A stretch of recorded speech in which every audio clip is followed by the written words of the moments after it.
Saludamos al economista Augusto de la Torre. Él es actualmente profesor en la prestigiosa Columbia University en la ciudad de Nueva York, director del Centro de Estudios Económicos de la UDLA. Anteriormente fue jefe para América Latina del Banco Mundial y gerente general del Banco Central del Ecuador en el periodo 1993-1997. Bienvenido, economista de la Torre. Vamos a hacer un recorrido del pasado, el presente y el futuro de la situación de Ecuador. Un rápido vistazo, pues el tiempo lamentablemente es nuestro enemigo, pero quisiéramos ir directamente a los anuncios del viernes y el domingo. Tuvieron que transcurrir 3 semanas del estado de excepción para que se dé un escueto anuncio del presidente el Viernes Santo en horas de la tarde y se convoque a un coloquio el domingo de gloria en el cual participó Walter Spurrier y participó usted, no autoridades de gobierno, que ellos fueron quienes organizaron. Esta situación deja la lectura de que ante la dimensión tan grave de la crisis, el gobierno se está dejando asesorar. ¿Es esta la situación? Sí, a mí me parece que el gobierno está haciendo amplias consultas. Yo no puedo negar que a mí me han preguntado varias veces mi opinión sobre varios temas de política pública, pero no solo a mí. He sido parte de conversatorios con un número importante de economistas, he participado en conversaciones con el sector privado, el gobierno también lo ha hecho. Entonces, creo que es bastante obvio que el gobierno está consultando con distintos sectores de la sociedad para formular lo que va a ser la política pública más importante de los últimos 100 años en el Ecuador. Y es esencial que ese movimiento de política pública se lo arme bien, porque estamos hablando de la supervivencia del país, de la nación, de la economía y de la sociedad. Entonces estamos realmente ante la situación más desafiante que creo que ha vivido el Ecuador en los últimos 100 años desde el punto de vista de la política pública y la necesidad de organizarle y liderarle a la sociedad en la respuesta. El mensaje dado por usted y por Walter Spurrier el domingo ha recibido diversas interpretaciones, entre ellos de que fue un mensaje fuerte, directo, sin dorar la píldora. No queda más. Tú sabes, cuando una familia recibe malas noticias, es entendible que la familia trate de negarlas. Las noticias para el Ecuador son bastante malas, no solo por la gravedad de la pandemia a nivel global, no solo por el efecto que va a tener sobre el mundo, sino porque nosotros somos uno de los eslabones más débiles en el mundo, por varias razones. Como dijo el ministro, somos el país de los 5 nos. No tenemos recursos fiscales, no tenemos ahorros fiscales, no tenemos reservas internacionales, no tenemos acceso a los mercados y no tenemos moneda propia. Entonces el Ecuador tiene muy poco espacio de maniobra, porque lo que está pasando en el mundo es que los estados están saliendo con todo lo que tienen para apoyarle al sector privado, porque los estados tienen recursos. Alemania da créditos ilimitados a las empresas pequeñas, Estados Unidos hace una expansión de 2 trillones de dólares para sostener la economía y da cheques a la gente porque las empresas no pueden pagar los sueldos. Perú hace cosas parecidas porque tienen recursos. En el Ecuador no tenemos recursos.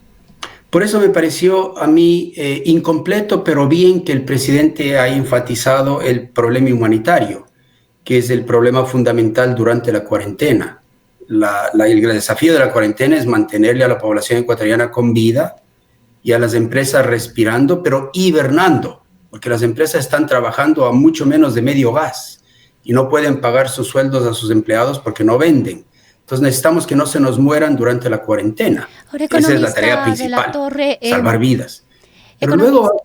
Sí, economista, muy buenos días. Antes de entrar en estos detalles de las medidas adoptadas actualmente, nos gustaría sus reflexiones sobre lo que ha venido haciendo el gobierno en estos últimos años. Él ha recibido una serie de críticas respecto de las medidas que ha venido adoptando. Han sido todas calificadas de tibias, de parches. Se le ha criticado al gobierno de que no tiene un norte frente a una crisis que ya se la venía arrastrando y que se ve hoy seriamente agravada por la situación de la pandemia. La crítica tiene que aplicarse a todos los ecuatorianos, porque el gobierno es el gobierno de los ecuatorianos y cuando ha tratado de hacer reformas, fíjese usted lo que trató de hacer, limpiar finalmente el mercado de combustibles y eliminar ese subsidio absolutamente idiota que tenemos al precio de los combustibles, casi se cae el país. Entonces, claro, los ecuatorianos tenemos una enorme facilidad para criticar al gobierno, pero cuando el gobierno nos pide que hagamos algo para reformar la economía, nos lo lanzamos encima. Entonces, ahora ya no es una cuestión de si le echamos la culpa al gobierno o no, o a este partido político, no, es una cuestión de sobrevivencia de los ecuatorianos. Y cuando es una cuestión de sobrevivencia, se presenta un fenómeno social que es fundamental. O tienes un equilibrio malo, en el cual todo el mundo actúa con el sálvese quien pueda, o tienes un buen equilibrio en donde todo el mundo actúa, salvémonos juntos. Ahora, si tú estás en un bote en el mar y el mar se enloquece y estás a punto de morir, si el gobierno tiene recursos es como un helicóptero que viene de arriba y le salva a todos los que están en el bote. Pero cuando el gobierno no tiene recursos y no tiene ese helicóptero, el gobierno tiene que estar a la proa del bote. Y ahí se presenta este fenómeno. ¿Nos empujamos los unos a los otros al mar o nos ayudamos los unos a los otros para sobrevivir? Esa es la tarea que tenemos. Entonces, no es el momento para echar la culpa a este o a este otro, es el momento para vernos a nosotros cara a cara ante este desastre y ver si podemos sacar de dentro de nosotros mismos la solidaridad, la esperanza que necesitamos. Si bien, economista, lo que usted señala es lo correcto, tenemos que ver qué hacemos ahora y qué hacemos en el corto plazo. También tenemos que sacar ciertas lecciones del pasado. Este pasado reciente de Ecuador, que se extiende más allá de una década, lamentablemente con un eje transversal de la corrupción, que tuvo un punto de quiebre en el año 2005 con la caída del precio del crudo, que esfumó un espejismo que había obnubilado al anterior gobierno y lo había mal acostumbrado. Antes de eso hubo esto que le llamaban políticas contracíclicas, que se traducía en gastar mucho más allá de la capacidad del país, seguir endeudando al Ecuador sin pensar en que podrían venir épocas de vacas flacas. Entre el 2015 y el 2019 se continuó. Luego de la crisis petrolera con endeudamiento agresivo, la misma política siguió el gobierno hasta llegar a ese nuevo punto de quiebre que fue el paro de octubre, que de alguna manera nos hizo asentarnos sobre una realidad. Así es. Nosotros lamentablemente adolecemos de enormes vulnerabilidades porque nos comportamos imprudentemente en la época de la bonanza. Si en la época de la bonanza hubiera sido más cautelosos y hubiéramos acumulado ciertos ahorros líquidos, porque acumulamos ahorros en las carreteras, con mucha corrupción, pero ahí están las carreteras. Pero no tenemos activos líquidos con los cuales podamos dar liquidez a la economía y enfrentar este problema. Entonces, el gobierno, por razones políticas y por razones de corrupción, expandió la obra pública, pero no fue prudente en conservar ahorros líquidos. Además, desgastó los pocos ahorros que había en el Banco Central y nos dejó sin reservas internacionales. Entonces, eso es parte de la vulnerabilidad. Pero pasado es el pasado. Estamos donde estamos. Y ahora ya ver al pasado no nos ayuda. Lo que nos ayuda es ver al futuro, entender el desafío que tenemos y hacer cosas que van a tener que ser absolutamente revolucionarias. Quizás la cosa más revolucionaria que vamos a tener que hacer es que cuando salgamos de la cuarentena y nos veamos los unos a los otros, vamos a encontrarnos muchísimo más empobrecidos, con un sistema productivo que va a estar cerca de la insolvencia. Y entonces, y no tenemos ni la inflación, ni la moneda, ni la capacidad de endeudamiento para salvarle a ese sector productivo. Entonces, el sector productivo y las partes que hacen el sector productivo, es decir, los empleados, los empleadores, los proveedores, los acreedores, todos van a tener que sentarse en una mesa y decidir si la empresa se liquida o si se salva. Y la única manera de salvarse va a ser con acuerdos cooperativos y equitativos.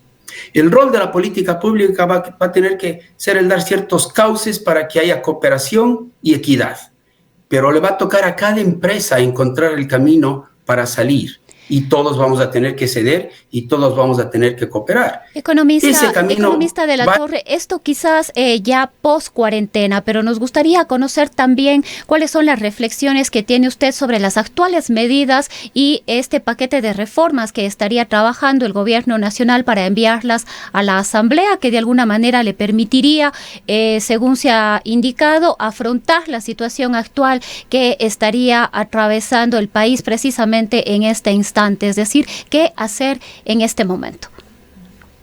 Sí, mire, de lo que yo entiendo, el gobierno está preparando un cuerpo legal que atiende el problema de la cuarentena, la problemática de la cuarentena y también la reapertura de la economía después de la cuarentena. Y entiendo que además el gobierno tiene que preparar otros cuerpos legales para crear nuevas reglas de juego más modernas para el comportamiento de la economía después de ese periodo de reactivación o reapertura. Entonces, creo que este cuerpo legal que está yendo al Congreso contempla medidas para la cuarentena y para la reapertura después de la cuarentena. Para la cuarentena, obviamente, lo más importante es la parte humanitaria, es salvar vidas, y por eso le da a mi entender, racionalidad al gobierno en su pedido de que haya una contribución solidaria de las personas que pueden hacia los que necesitan. Pero para después de la cuarentena, el gobierno ya ha dicho algo que es fundamental. La realidad superó a la legalidad. No vamos a poder, y me repito, no vamos a poder reabrir la economía para que ésta funcione con el marco legal vigente. Eso es imposible. Las empresas van a quebrar y los trabajos se van a destruir y el país va a ir a la miseria. Entonces necesitamos reabrir la economía con unas reglas de juego temporales. Yo sugiero que sea un año de paréntesis, durante el cual la ley sea el acuerdo entre las partes. Y como las partes de una empresa no tienen el mismo poder de negociación, el gobierno tiene que dar ciertas reglas generales que ayuden a que los acuerdos sean cooperativos y equitativos. Por ejemplo, tiene que haber mucha transparencia. Si la empresa se va a sentar con sus empleados y les va a decir, yo no puedo pagar los sueldos que pagaba antes, tiene que poder mostrarle en sus estados financieros que fue así. Entonces, las empresas tienen el deber de tener estados financieros que sean veraces, que tengan integridad. Pero los trabajadores tienen que entender que si no cooperan, la empresa quiebra y se pierden empleos. Y lo mismo los acreedores y los proveedores. Entonces, vamos a tener que ir a un periodo absolutamente revolucionario en la historia del país, que es que vamos a tener que ayudarnos los unos a los otros en un periodo de acuerdos en donde la ley vigente va a tener que de alguna manera creativa, suspenderse temporalmente. ¿Cuáles son las acciones emergentes inmediatas, las más importantes que considera usted deben ser puestas en práctica, deben seguirse observando y algunas deben asumirse?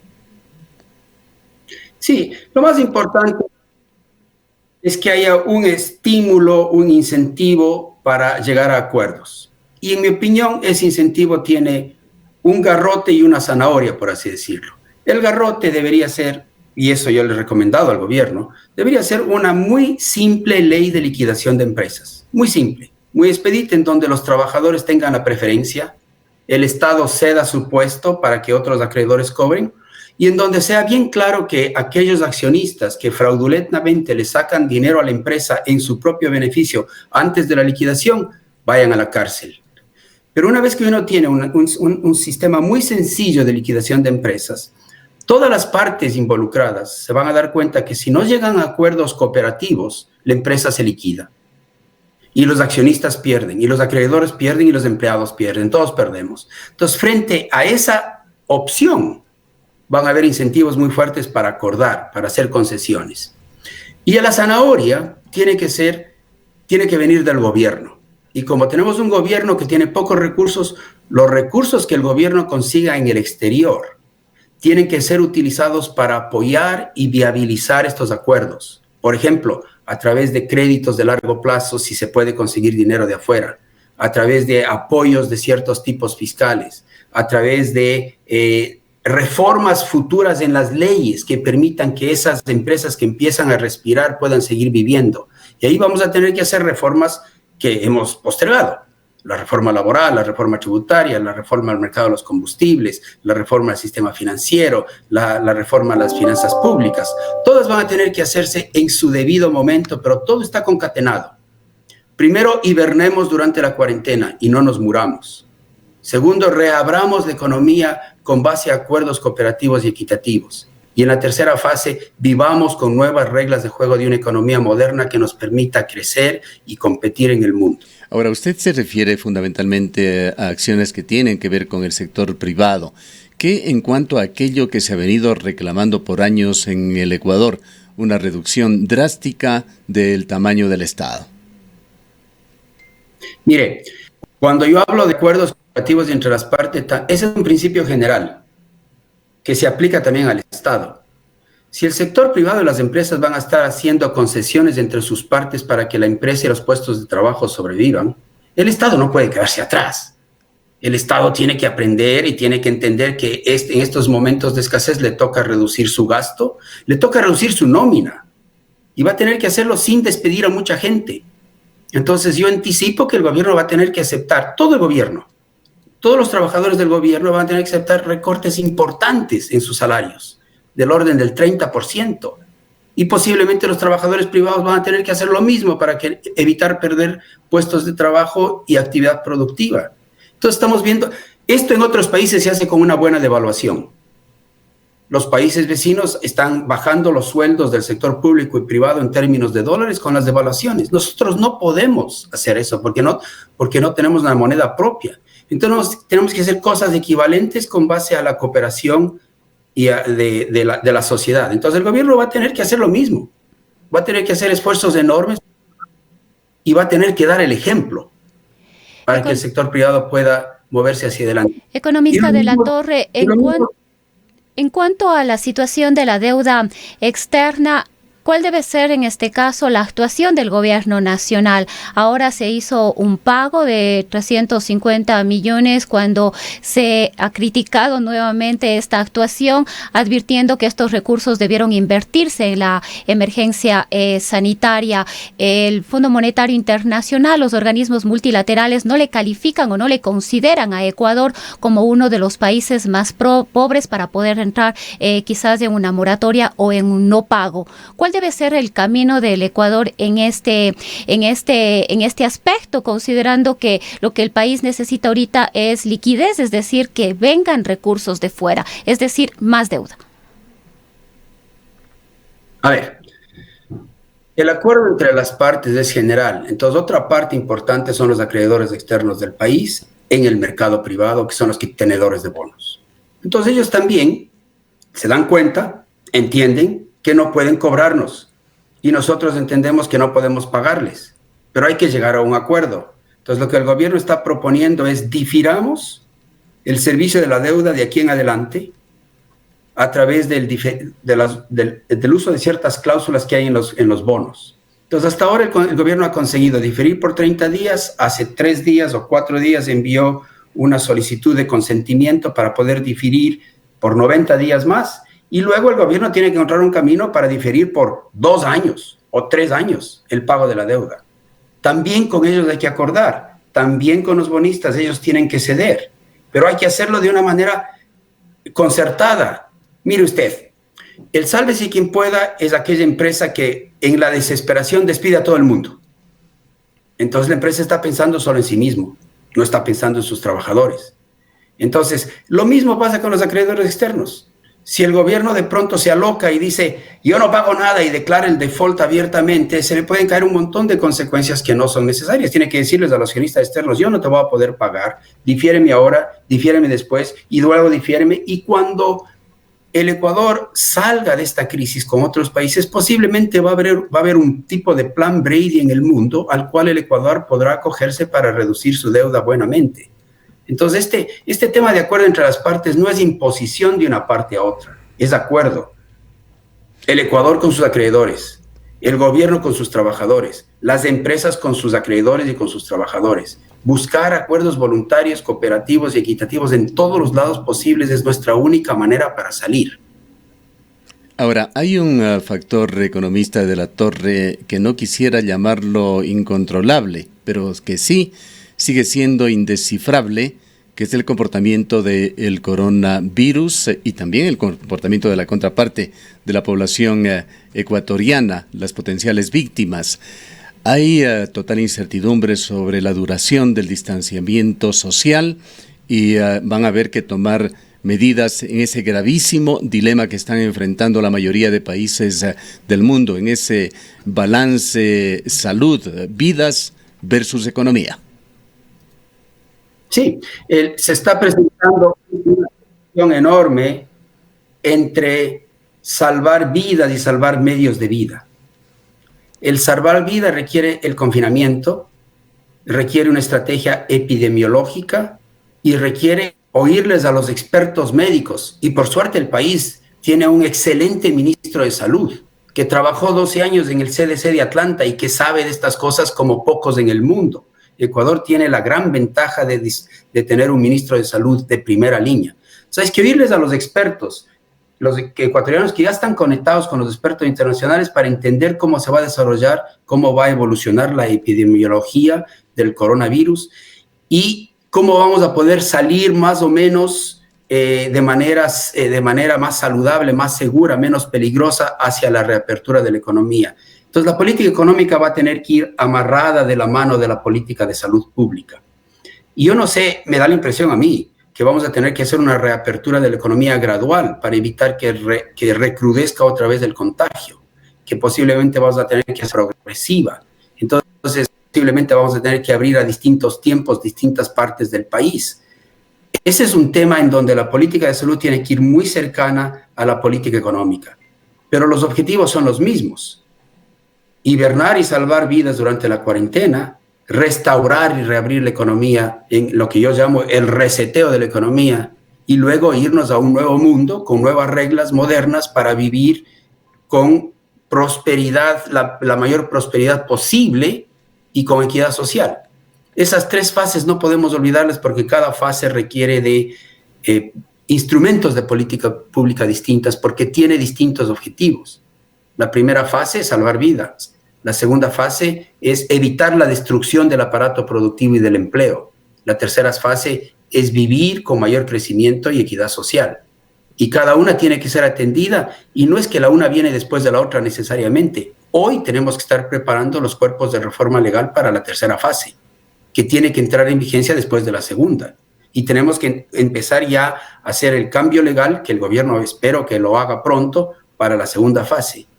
Y todo esto en medio de la enorme incertidumbre que nos causa este enemigo invisible, que se llama el coronavirus, y que no distingue entre religión, no distingue entre afiliación política, color de piel, condición socioeconómica. Entonces todos estamos juntos en el mismo bote. Yo lo que creo que es fundamental es evitar este fenómeno de sálvese quien pueda. Y el sálvese quien pueda es una tara de los ecuatorianos. Todos le echamos el dedo, apuntamos con el dedo al otro, nadie quiere hacer el esfuerzo, todos nos quejamos, todos nos criticamos entre nosotros. Somos un país de envidia, pero en el fondo del alma tenemos a un ecuatoriano solidario, al ecuatoriano de la minga, al ecuatoriano que sabe cómo unirse, al ecuatoriano que puede entenderse el uno al otro. Ese es el que tiene que salir ahora. Y al gobierno le toca liderarlo. Al gobierno puede ser que no le guste, pero le tocó, esa es su historia.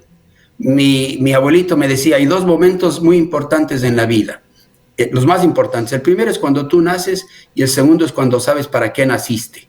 Bueno, este gobierno aparentemente nació para liderarnos en la mayor crisis que hemos tenido en los últimos 100 o 150 años. Economista de la Torre, otra de las preocupaciones que existe es esta contribución voluntaria que van a tener que hacer los ciudadanos, tanto quienes están o tienen un empleo en el ámbito privado como los funcionarios, los empleados del sector público. No hay satisfacción del sector de los trabajadores, sobre todo frente a esta situación, cuando ponen el aporte que tendrán que hacer los ciudadanos frente, por ejemplo, a las deudas que mantienen las empresas estatales o las grandes empresas del país con el gobierno de más de $1.000 millones. una serie de situaciones que el gobierno no ha podido dar una respuesta, sobre todo en estos cobros que deberían hacer. Entonces, un poco los trabajadores, la gente, los empleados dicen, ¿por qué tenemos que aportar nosotros? Somos la clase media los que de alguna manera estamos siempre sosteniendo esto y siempre vamos a ser los más afectados. Usted acaba de expresar en sus palabras el fenómeno de sálvese quien pueda. ¿Por qué yo y por qué los otros no? Bueno, a ver, primero entendamos qué es lo que el gobierno está pidiendo. De lo que yo he leído, el gobierno está pidiendo una contribución solidaria en base a la capacidad de ingresos de la gente. Entonces, de lo que yo he podido ver en los cuadritos que el gobierno ha presentado, si usted gana menos de $1,000 al mes, y la mayor parte de los ecuatorianos ganan menos de $1,000 al mes, usted va a pagar entre $2 o $3 por mes. Ese es su esfuerzo, esa es su contribución solidaria. Eso debería ser posible. Si usted gana menos creo que es de $500 al mes, no tiene que contribuir nada. Pero si usted, porque no es un trabajador, usted es un ejecutivo, usted es un dueño de empresa, su ingreso mensual es de $50,000 al mes, $50,000 al mes. En ese caso, sí, a usted le va a tocar pagar $3,000 por mes. Bueno, en el caso del sector público es el 10%. En el caso del sector público es el 10%. Una persona que tiene un ingreso de $1,000 son $100. A eso súmele un crédito hipotecario, quirografario, escuelas, etcétera, etcétera, etcétera. Discúlpele que le interrumpa, pero usted debería, espero que el SRI saque una tablita para que usted ponga el sueldo ahí, pero no es así. Si usted gana $600, va a contribuir $1 al mes. Es así la realidad. Es en el sector privado. En el sector público la aportación es del 10% de los salarios. El sector público va a tener que aportar más que eso. Yo ya le digo desde antemano, porque cuando llegue el momento del reseteo de la economía, en el sector privado se van a tener que hacer concesiones enormes. Entonces el sector público va a tener que hacer concesiones parecidas. No tenemos recursos. O sea, uno puede quejarse y puede decir que me paguen todo, que me reconozcan todo. Pero bueno, si las empresas no venden, si al gobierno se le han caído sus ingresos en $7,000 millones, usted dígame con qué vamos a pagar. Usted dígame cómo vamos a salir si no aceptamos que estamos más pobres y que tenemos que ayudarnos los unos a los otros. Si todos nos quejamos de que no me toquen a mí, que le toquen al otro. O sea, aquí tenemos que cambiar el chip mental y darnos cuenta que estamos en una barca que está zozobrando.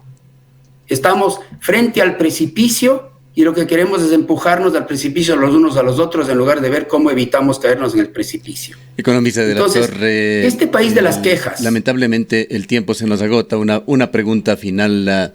¿Debemos los ecuatorianos prepararnos para un nuevo estándar de calidad de vida con un PIB per cápita mucho más bajo? Y el mensaje final suyo, que es muy importante, ¿hay realmente un futuro para el Ecuador? Hay futuro como lo hubo para el pueblo de Egipto cuando estaba en el desierto, escapándose de los egipcios y cruzando el Mar Rojo. Claro que hay futuro, pero lo que pasa es que cuando uno está pasando por esos momentos de zozobra, uno se pregunta si va a poder salir. El espíritu humano tiene un poder impresionante para encontrar el camino de su sobrevivencia. Entonces el Ecuador tiene que encontrar el camino de su sobrevivencia. Y si lo hacemos, seremos un país distinto, seremos un país más solidario, seremos un país que vive con mayor esperanza, seremos un país que valora la cooperación. Pero si no lo hacemos, yo me temo, y a mí me tiene súper preocupado, yo me temo que el país se hunda.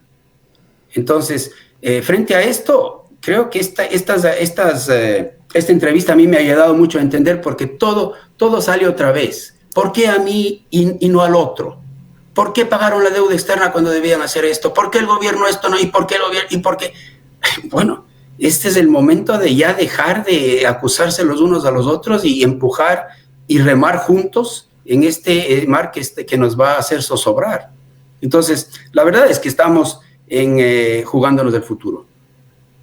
Bien, queremos agradecerle al economista Augusto de la Torre. Él es profesor de la Universidad de Columbia en la ciudad de Nueva York, director del Centro de Estudios Económicos de la UDLA y fue jefe para América Latina del Banco Mundial.